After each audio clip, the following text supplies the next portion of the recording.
Welcome back, class. My name is Mr. Betts, and being the vice president is supposed to be an easy job. Bring in some votes during the election, occasionally settle a tie in the Senate, and attend all the functions that are too stupid for the president to show up to.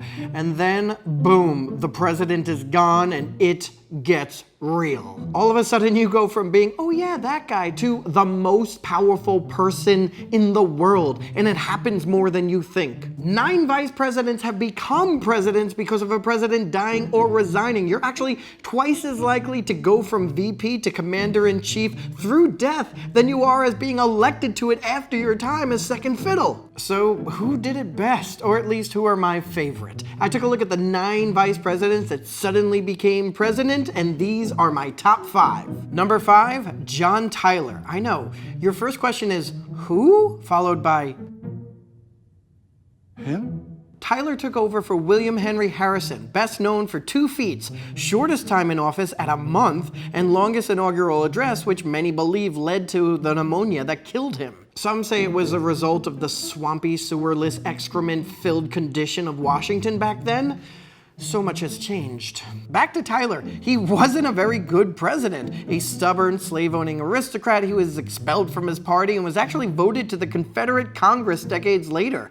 I will give him credit for annexing Texas, making Florida a state, ending the Seminole Indian War, and the Webster-Ashburton Treaty that resolved border disputes between the US and British North American colonies. But all in all, at best, he was a forgettable president. So why is he my number 5? Well, like it or not, he was president, and back then, everybody knew it. This was the first time we had lost a president, and a lot of people didn't know what was going to happen. Would the cabinet, would the Whig Party, would the Congress just seize that power and make the president a figurehead?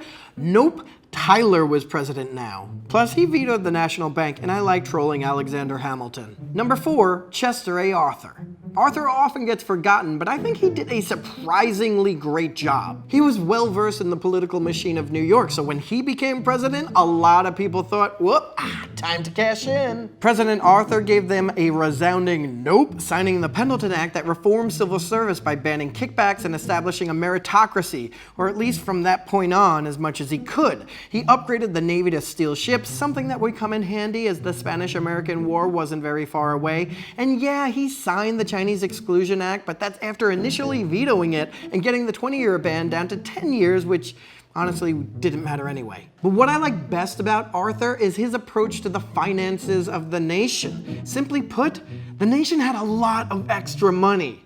Yeah, a surplus, imagine that. Fellow Republicans were eager to spend it on pork barrel projects that would gain favor, but Arthur had a novel idea. Why don't we just reduce taxes? What?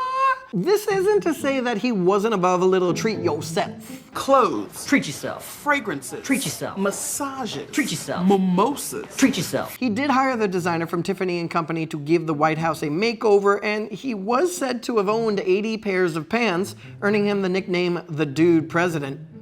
He's a fancy man, he deserves fancy things. Before I move on to number 3, I want to let you know that this video is actually a collaboration with Mr. Beat. He's doing the top 5 vice presidents that never actually became president. Let me see how he's doing with that. Hello? Mr. Beat? Oh, hey, Mr. Betts.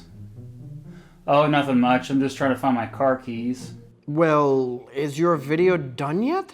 Oh, yeah, the video's done. It's right there. See it? When you're done with mine, just make sure that you check out Mr. Beats. You can click it right over here. Number 3, Lyndon Johnson. Now, Lyndon Johnson is like 2 presidents to me. One is among the best presidents that we've ever had. His Great Society was incredibly ambitious and resulted in crucial programs like Medicare for seniors and Medicaid for those who couldn't afford health care. His war on poverty and programs like Head Start and the Legal Services Corporation helped significantly decline the poverty rate. And the Civil Rights Act of 1964 and the Voting Rights Act of 1965 were the most important pieces of civil rights legislation since Reconstruction. So why isn't he higher? One word: Vietnam. As much as I like Johnson, the Vietnam War seriously knocks him down the list. And yeah, he might have inherited the policy of containment as well as US involvement in the region, but the conflict became the Vietnam War on his watch. He said, "We are not about to send American boys 9,000 or 10,000 miles away from home to do what Asian boys ought to be doing for themselves. And by the end of his presidency, we had 500,000 boys in country doing just that. I can't help but think how much more of the Great Society could have been realized if it wasn't for this war that was so expensive in terms of lives and money and morale. So now the moment that you've all been waiting for. Who's number one and who's number two? I've done extensive research and consideration, and the second best vice president to suddenly become president is Theodore Roosevelt.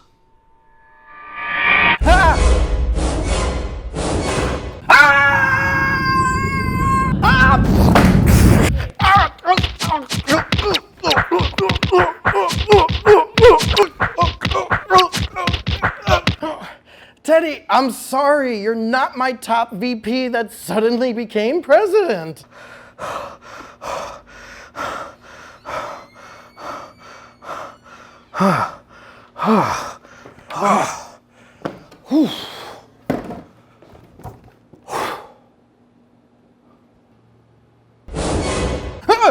Anyway, number two. Theodore Roosevelt. Don't get me wrong, I love Teddy Roosevelt. I made a shirt about Teddy Roosevelt that you can get at my Redbubble store, linked down in the description. He is by far my favorite president. Just the fact that they made him VP in order to get him out of the New York governor's office, and boom, he winds up running the whole show, that is awesome. And he became the model for modern presidents. He basically said that as long as a power wasn't specifically denied to him, it was his. His square deal, first with workers and management and then with the nation, was incredible. He listened to the people and the press, especially the muckrakers. Yeah, his role as trustbuster and racial progressive is a little bit overstated, but he did take on JP Morgan's Northern Securities Company and had Booker T. Washington as a guest to the White House. Teddy got the Panama Canal, which was the closest thing to a Mario warp pipe back then, told Europe that we have this hemisphere under control with the Roosevelt Corollary, and won the Nobel Peace Prize while in office and actually deserved it. So why isn't he number one? Mainly because the stakes weren't high enough back then. Sure, the world was a pretty rough place in the first decade of the 20th century, but the number one spot goes to the guy that had to finish the most destructive war of all time, deal with the greatest rivalry our country has ever known, and then transition the nation back to normal without it going into a tailspin. Number one, Harry S. Truman. Imagine getting called off the bench to be the number one quarterback and being told that you have to finish winning this war in a way that won't allow Stalin to turn everything red like he's Kevin spilling chili. And oh yeah, we just finished inventing the most destructive weapons ever. Should we use them on civilians to save millions of lives? Heck of a first day. Truman took over during one of the most critical times in history. And even after we had won the war, he had to deal with a growing communist threat, both home and abroad. Europe probably would have gone red without the Truman Doctrine and the Marshall Plan. And his involvement in the UN and NATO ensured we wouldn't have another toothless League of Nations. His effort to rebuild Japan made it so that we didn't once again have a militaristic society, severely punished for a war, giving way to an even worse situation. And his handling of the conflict in Korea showed Stalin that we weren't messing around. It showed MacArthur and the Hawks that just because we had atomic weapons didn't mean that we had to use them.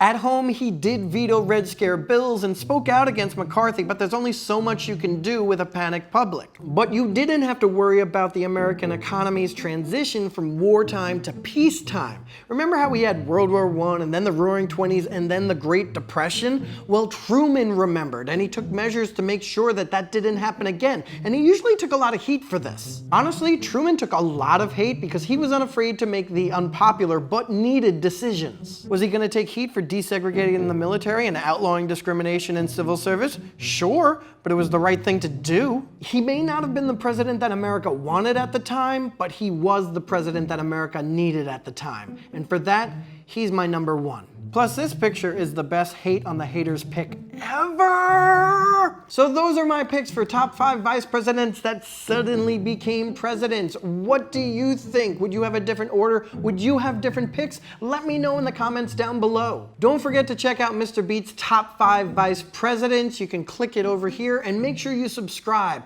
because there's a lot to learn, but we're gonna learn it together. Be safe. I'll see you next time. Bye. I gotta get it to the point where I'm not gonna need a lot to get over there.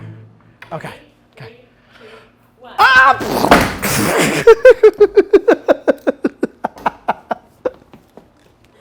Done. You're not